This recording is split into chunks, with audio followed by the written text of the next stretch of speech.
Welcome students. आज हम journal का प्रैक्टिकल क्वेश्चन नंबर 23 करेंगे। स्क्रीन के ऊपर आपकी ये क्वेश्चन रहा, ठीक है।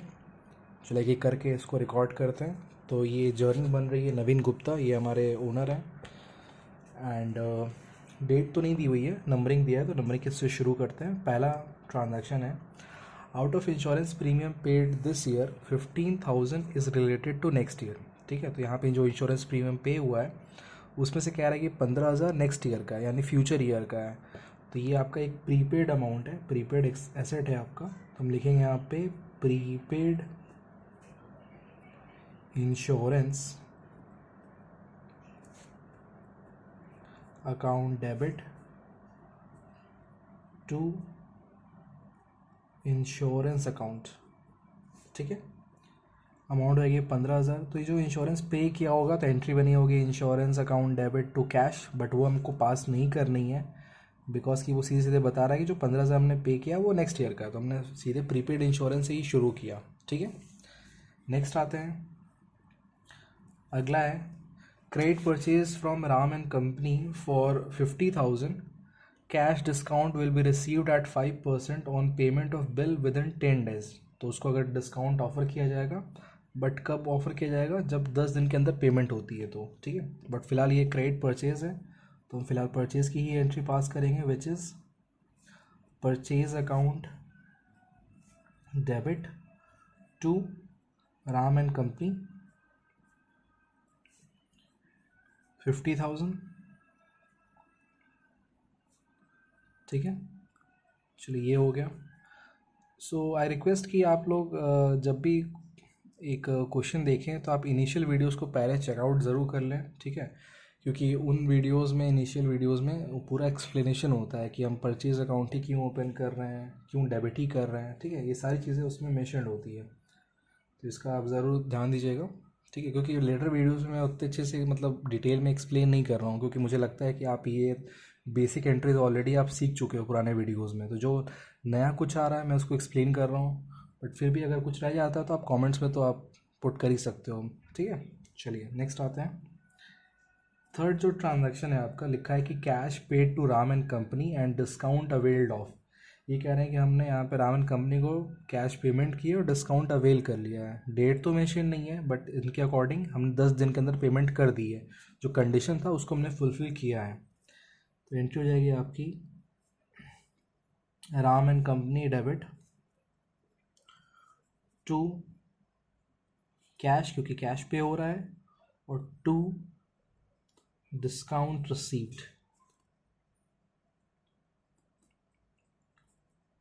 सो राम एंड कंपनी हमने परचेज़ किया था 50,000 रुपये का, पेमेंट हम 50,000 की करेंगे।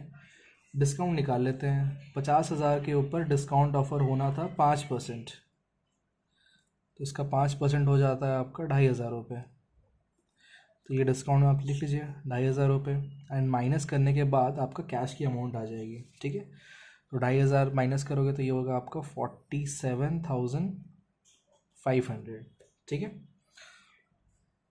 बाकी नरेशन क्या हो जाएगा इसका, being cash paid and discount availed, या सिर्फ बीइंग कैश पेड भी लिखोगे तो भी ये चलेगा फिर आपको। ठीक है, चलिए नेक्स्ट आते हैं। अगला ट्रांजेक्शन है फोर्थ को, लिखा है paid income tax 20,000 by cheque.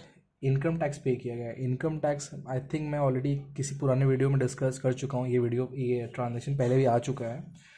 Income tax business के लिए एक्सपेंस नहीं होता है। हम क्या पे करते हैं एज ए बिजनेस, हम जीएसटी पे करते हैं, और अपने साल के प्रॉफिट पे कॉर्पोरेट टैक्स पे करते हैं। ठीक है, बट इनकम टैक्स जो होती है वो इंडिविजुअल्स के ऊपर चार्ज होती है। हमारे बिजनेस में हमारे इंडिविजुअल कौन है, ये नवीन, ठीक है, हमारे ओनर। तो ओनर का ये पर्सनल खर्चा है। तो इनकम टैक्स बिजनेस के लिए हमेशा अकाउंटिंग में इसको एज अ ड्राइंग ट्रीट किया जाता है। तो ये हो जाएगा आपका drawings account debit to bank account. ठीक है, क्योंकि चेक से पेमेंट हुई थी तो ड्राइंग्स टू बैंक हो गया। ठीक है, आई होप कि आपको समझ रहे हो, इनकम टैक्स बिजनेस के लिए ड्राइंग्स होता है। चलिए नेक्स्ट आते हैं। इसका नरेशन लिख सकते हो, बीइंग इनकम टैक्स पेड चलेगा, वो चीज़ कोई दिक्कत नहीं है। नेक्स्ट फिफ्थ पे आते हैं which is goods costing 2 lakh sold for cash at a profit of 10%। ठीक है, तो कैश में सेल हुआ है तो एंट्री बनेगी आपकी cash account debit to sales account. But पहले हम इस प्रॉफिट को कैलकुलेट कर लें। सो 2 लाख गुड्स की कॉस्टिंग थी, प्रॉफिट लगाया जा रहा है इसके ऊपर 10% का, तो इसका 10% प्रॉफिट हो जाता है यानी कि 20,000। ठीक है, तो 2 लाख जो आपका प्राइस है, कॉस्ट है, उसमें आप इस प्रॉफिट को ऐडअप कर लीजिए। तो 2,20,000 अमाउंट होगी हमारे इस ट्रांजैक्शन की। कोई ट्रेड डिस्काउंट वगैरह है नहीं, कैश डिस्काउंट भी नहीं है, तो सिंपली यही अमाउंट हो जाएगा 2,20,000। ठीक है, आई होप कि आपको ये चीज़ समझ में आई होगी।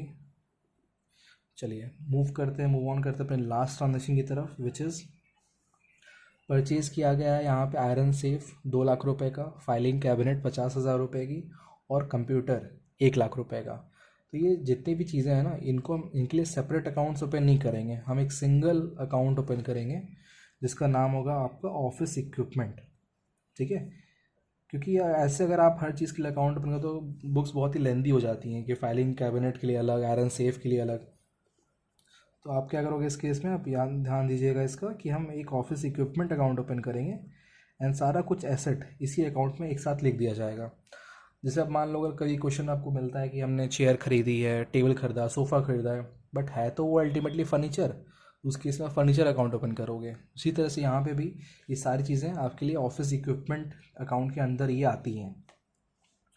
टू कैश अकाउंट, रही बात अमाउंट की, तो इन सब का अमाउंट क्या करो आप ऐडअप कर दो। 2 लाख रुपए का आयरन सेफ, 50,000 रुपये का फाइलिंग कैबिनेट, और कंप्यूटर 1 लाख रुपए का।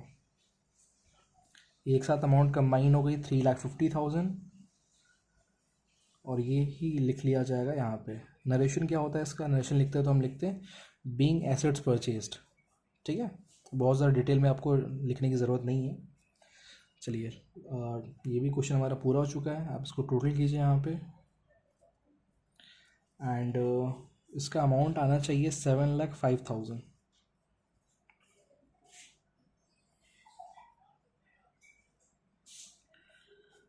चलिए ये भी क्वेश्चन पूरा हो गया है। तो स्टूडेंट्स आई होप कि आपको समझ में आया होगा, बट कोई भी डाउट्स है तो आप एज़ यूजुअल आप कमेंट सपोर्ट कर सकते हो।